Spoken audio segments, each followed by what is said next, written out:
कल जो हमने होमवर्क दिया था आपको, उस होमवर्क में 8वां क्वेश्चन शायद आप कई लोगों को नहीं आया होगा।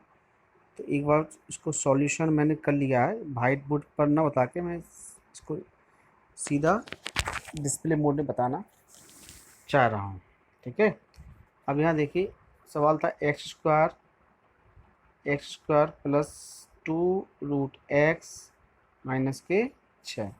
तो हमें मालूम है कि a इंटू बी की वैल्यू माइनस के 6 है और a प्लस बी की वैल्यू 2√2 है।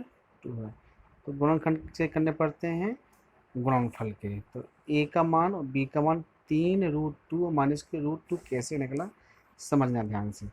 हमने पिछली बार भी 9th में भी आपको पढ़ाया था कि जो लंगड़ी संख्या होती है, यानी कि लंगड़ी संख्या कहते हैं अपरिमेय संख्या होती है, उस अपरिमेय संख्या के ही पुनः 2 बार गुणनखंड करने पड़ते हैं। तो जब हम 6 के गुणनखंड करेंगे तो 6 के गुणनखंड करने पर आप देखेंगे कि 6 के गुणनखंड होंगे आपके 3 दूनी 6। ठीक है, ये हो गया।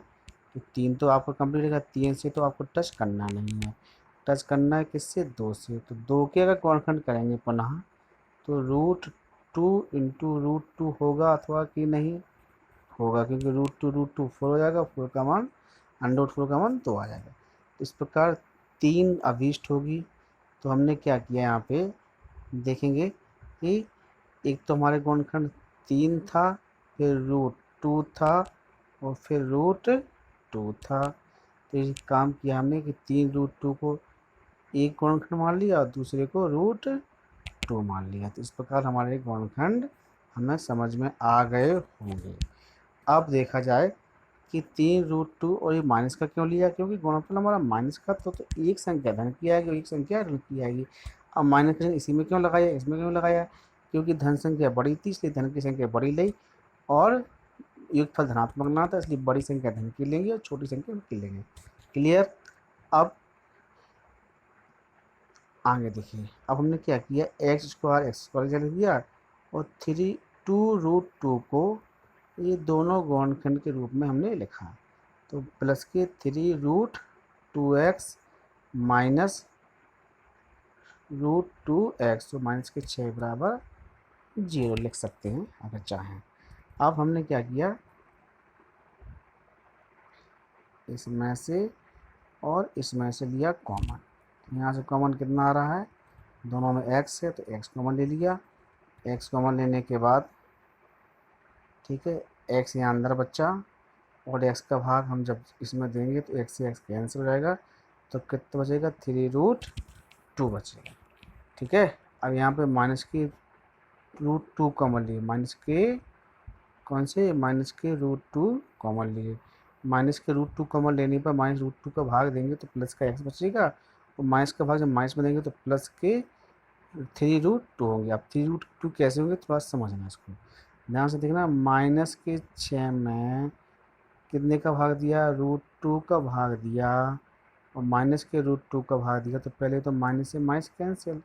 अब 6 के जो फैक्टर हमने किए थे, क्या किए थे, 3 गुणित √2 इंटू √2। और फिर से देखना ध्यान से, 6 के जो फैक्टर किए थे, 3 गुणित √2 इंटू √2, ठीक है, अपॉन 2। रूट का भाग देंगे तो कैंसिल हो जाएगा, तो कितना बचेगा, 3√2। क्लियर हुआ कि 3√2 कहाँ से आया, क्लियर हुआ। अब इतना क्लियर हो गया। तो अब हमने x माइनस √2 यहाँ से उठा लिया और ये दोनों कॉमन ले लिए, सो x माइनस 3√2। अब हम जो हमने कल बताया था वो ध्यान से देना कि x का मान -√2 और x का मान माइनस के √3√2 कैसे आया है। देखिए, अगर इसको ऐसे देखा जाए, यहाँ पे देखेंगे थोड़ा सा, तो x बराबर x माइनस 2 है कि नहीं है। x बराबर शून्य आपके x बराबर √2 है। तो 2 को यहाँ देखिए, थोड़ा सा इसको यहाँ देखेंगे तो इसको देखना x माइनस के √2 तो बराबर 0 लिख देंगे यहाँ पे।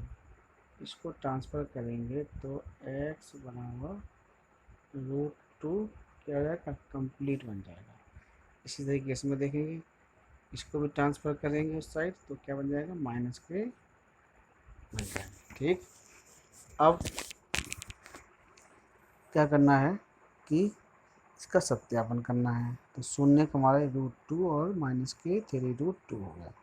अब समीकरण से तुलना करेंगे। जो द्विघात बहुपद हमने बताया था कि ax² plus bx plus c बराबर 0 से तुलना करने पर तो a का जो मान होगा वो यहाँ से लेंगे। तो यहाँ तो कोई वर्णखंड है ही नहीं, तो उसको क्या मानेंगे हम, एक।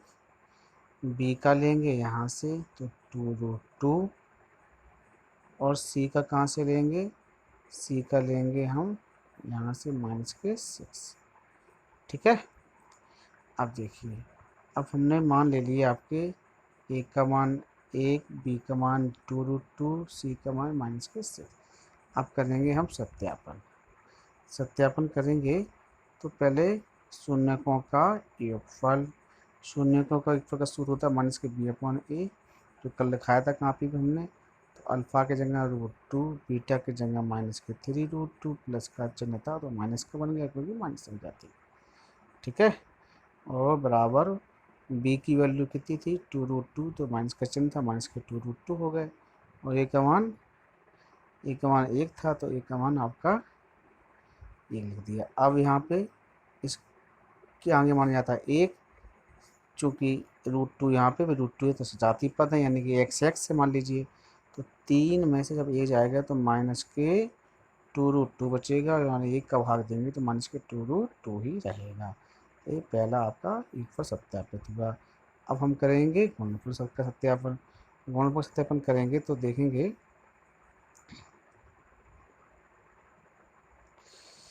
कि गुणनफल का सूत्र होता है c/a।